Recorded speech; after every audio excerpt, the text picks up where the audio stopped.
Welcome to another 6x9 Storyteller episode. Please subscribe and give me a like and share my video if you're enjoying them.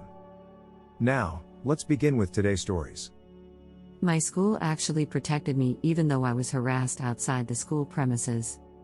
This occurred over a decade ago. It happened at the end of my senior year of high school.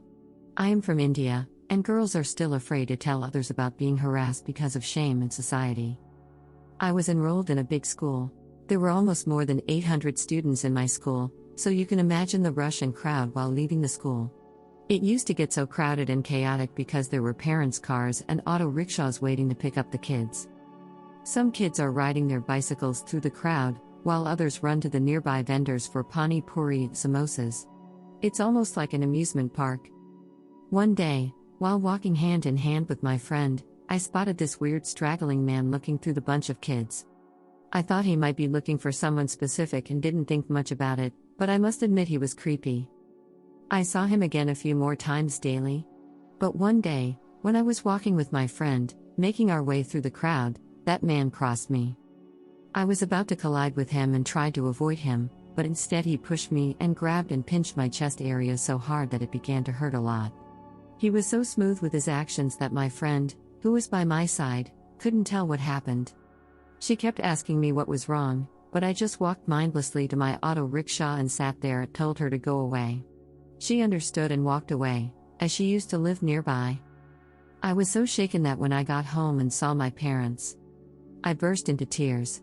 Because I am the only child, I was never afraid to tell my parents anything, and I told them everything. My dad was pissed. And that's where our revenge started. I have never seen my dad so angry before.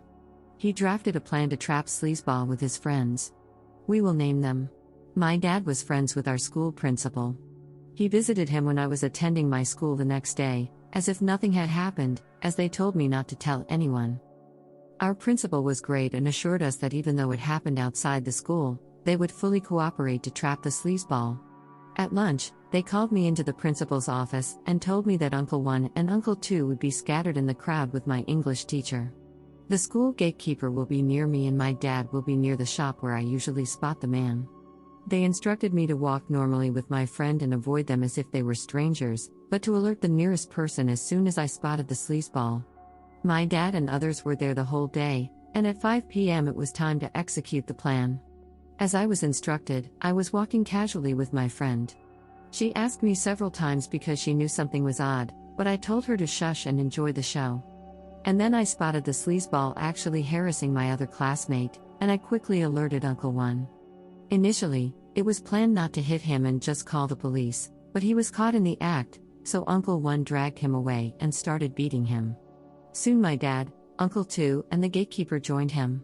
Then my English teacher handled the situation and dragged the sleazeball inside the school gates and into the principal's office.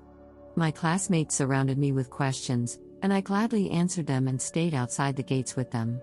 After a few minutes, I was called into the principal's office, where I saw the sleazeball. I thought they might ask me some questions, but the principal gave me some apple juice and told me to relax. Sleazeball was there crying, begging to let him go as he would never do it again. He was badly bruised and his clothes were torn. After a few minutes, the police came and took the sleazeball, and he was giving me such a deadly look that it still gives me the chills. My father and everyone else in the room were so happy and smiling as if there was a celebration and told me that they were so proud of me as I had saved multiple girls that day. I still don't know the details, but the school took full responsibility for our safety, put that man into jail, and CCTVs were installed within a week, even in a parking lot to cover the area outside the school.